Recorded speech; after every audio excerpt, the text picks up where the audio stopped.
আসসালামু আলাইকুম ওয়া রাহমাতুল্লাহ।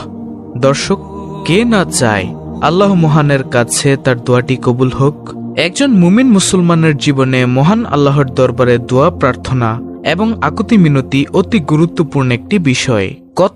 কত সময় তো আমরা মহান আল্লাহকে ডাকি, কিন্তু আমরা কি জানি যে ঠিক কখন কখন একজন মুমিনের দোয়া কোনো প্রার্থনাই আল্লাহ তাআলা ফিরিয়ে দেন না। হাদিসে পাকে উল্লেখিত 5টি সোনালী সময় যখন আসমানের দুয়ার প্রত্যেকটি বান্দার জন্য খুলে দেওয়া হয়, শুধুমাত্র পেশাদার ব্যভিচারিণী এবং ব্যবসায়ীদের কাছ থেকে চাঁদাবাজি করা লোক ব্যতীত কোনো মুসলিমের দোয়া তখন ব্যর্থ হয় না। আল্লাহু আকবার। আল্লাহ তাআলা বান্দাকে তার নিকট দোয়া প্রার্থনা করার তাগিদ দিয়েছেন। হাদিসে এসেছে, যে ব্যক্তি আল্লাহ তাআলার নিকট কোনো কিছু চায় না, ওই ব্যক্তির উপর আল্লাহ তাআলা রাগান্বিত হন। দৈনন্দিন জীবনে দোয়া কবুলের 5টি সোনালী সময় রয়েছে, যে সময়গুলোতে আসমানের দরজাসমূহ পুরোপুরি উন্মুক্ত করে দেওয়া হয়। তার মধ্যে এক, জোহরের পূর্ব মুহূর্তে রাসূলুল্লাহ সাল্লাল্লাহু আলাইহি ওয়াসাল্লাম বলেছেন, নিশ্চয়ই আসমানের দুয়ারসমূহ খুলে দেওয়া হয় সূর্য মধ্যাকাশ থেকে পশ্চিম আকাশের দিকে হেলে পড়ার সময়। এরপর জোহরের সালাত পর্যন্ত তা আর বন্ধ করা হয় না। আমি চাই সেই সময় আমার কোনো ভালো কাজ উপরে উঠুক। সহিহুল জামি 1532। তারপরে 2, আজানের সময় রাসূলুল্লাহ সাল্লাল্লাহু আলাইহি ওয়াসাল্লাম বলেছেন, যখন আজান দেওয়া হয় তখন আসমানের দুয়ারসমূহ খুলে দেওয়া হয় এবং দোয়া কবুল করা হয়।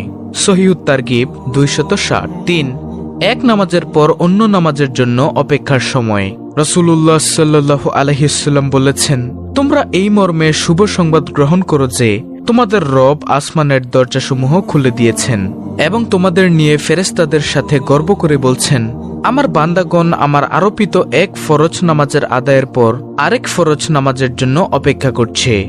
সুবহানাল্লাহ। ইবনে মাজাহ। আর রাতের শেষ অংশের কথা কি বলবো? রাসূলুল্লাহ সাল্লাল্লাহু আলাইহি ওয়াসাল্লাম বলেছেন, রাতের শেষার্ধ শুরু হলে একজন ঘোষক ঘোষণা দিতে থাকেন, কোনো আবেদন পেশকারী আছে কি? তার আবেদন গ্রহণ করা হবে। কারো চাওয়া পাওয়ার কিছু আছে কি? তার চাওয়া পাওয়া কবুল করা হবে। আছে কোনো বিপদগ্রস্ত ব্যক্তি? তাকে বিপদ থেকে মুক্ত করা হবে। তখন পেশাদার ব্যভিচারিণী ব্যতীত কোনো মুসলিমের দোয়াই ব্যর্থ হয় না। সুবহানাল্লাহ। আমরা কোনো ভাই যেন শেষ রাতের দোয়া থেকে বঞ্চিত না হই। আল্লাহ পাক আমাকেও যেন শেষ রাত থেকে বঞ্চিত না করে। আর এ সময় তাসবিহ পাঠের সময় আল্লাহু আকবার কাবীরা ওয়ালহামদুলিল্লাহি কাসীরা ওয়া সুবহানাল্লাহি বুকরাতাও ওয়া আসীলা। এই তাসবিহ পাঠের সময় আসমানের দরজাসমূহ খুলে দেওয়া হয়।